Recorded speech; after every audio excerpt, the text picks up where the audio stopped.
നമസ്കാരം. Raf talk ഫുട്ബോളിലേക്ക് എവർക്കും സ്വാഗതം. ജൂൺ മാസത്തിലെ ബ്രസീലിന്റെ മത്സരങ്ങൾക്കുള്ള സ്ക്വാഡ് ഇന്നലെ കോച്ച് കാർലോ അഞ്ചലോട്ടി പ്രഖ്യാപിച്ചപ്പോൾ കാസെമിറോ ഇതാ ബ്രസീലിയൻ സ്ക്വാഡിലേക്ക് മടങ്ങിയെത്തിയിരിക്കുന്നു. ഏറെ നാളുകൾക്ക് ശേഷമാണ് അദ്ദേഹം ബ്രസീൽ ടീമിലേക്ക് മടങ്ങിയെത്തുന്നത്. കാർലോ അഞ്ചലോട്ടിയുടെ ആദ്യ കോളപ്പിൽ തന്നെ കാസെമിറോയെ കൊണ്ടുവരുമ്പോൾ അതിൻ്റെ കാരണം എന്ത് എന്നുള്ളത് വ്യക്തമായിട്ട് ഇന്നലെ മാധ്യമങ്ങളോട് അഞ്ചലോട്ടി പറയുകയുണ്ടായി. അഞ്ചലോട്ടിയുടെ വാക്കുകളിലേക്ക് പോകാം. കാസെമിറോയെ കുറിച്ച് സംസാരിക്കുമ്പോൾ എൻ്റെ അഭിപ്രായം അവനൊരു ഗ്രേറ്റ് പ്ലെയറാണ്. അവനോടൊപ്പം എനിക്ക് കുറച്ചു കാലം ചിലവഴിക്കാൻ പറ്റി എന്നുള്ളത് ഞാൻ വളരെയധികം ലക്കിയാണ്. തീർച്ചയായിട്ടും ദേശീയ ടീമിന് ഇത്തരത്തിലുള്ള താരങ്ങളെയാണ് വേണ്ടത്. അതായത് ആ ഒരു കരിസ്മ, പേഴ്സണാലിറ്റി, ടാലൻറ്റ് ഇതൊക്കെയുള്ള കളിക്കാരെ വേണം.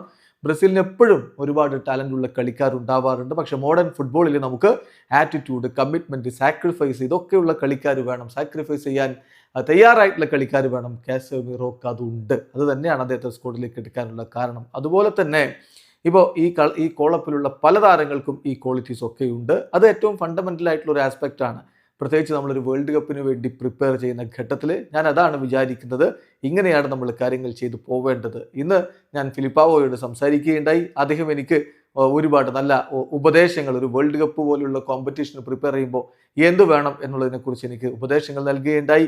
ഈ ഒരു സെൻസിൽ ഞാൻ ബ്രസീൽ ടീമിൽ നമ്മൾ ക്രിയേറ്റ് ചെയ്യാൻ പോകുന്ന എൻവയോൺമെൻറ്റ്, ടീമിന് ചുറ്റും നമ്മൾ ക്രിയേറ്റ് ചെയ്യാൻ പോകുന്ന എൻവയോൺമെൻറ്റ് അതൊക്കെയാണ് നമ്മൾ സംസാരിക്കുന്നത്. അതൊക്കെയാണ് നമ്മൾ മുന്നോട്ട് കൊണ്ടുപോകാൻ വേണ്ടി ഉദ്ദേശിക്കുന്ന മാറ്റങ്ങളും. ഇപ്പം ഈ whole country, whole of Brazil തീർച്ചയായിട്ടും ഈ രാജ്യത്തിന് പൂർണ്ണമായിട്ടും ഈ ടീമിനോടൊപ്പം നിന്നുകൊണ്ട് ടീമിനെ സഹായിക്കാൻ പറ്റും എന്നാണ് ഇപ്പോൾ കാർലോ അഞ്ചലോട്ടി പറയുന്നത്. അപ്പോൾ അതാണ് കൃത്യമായിട്ട് കോച്ച് പറയുന്നത്.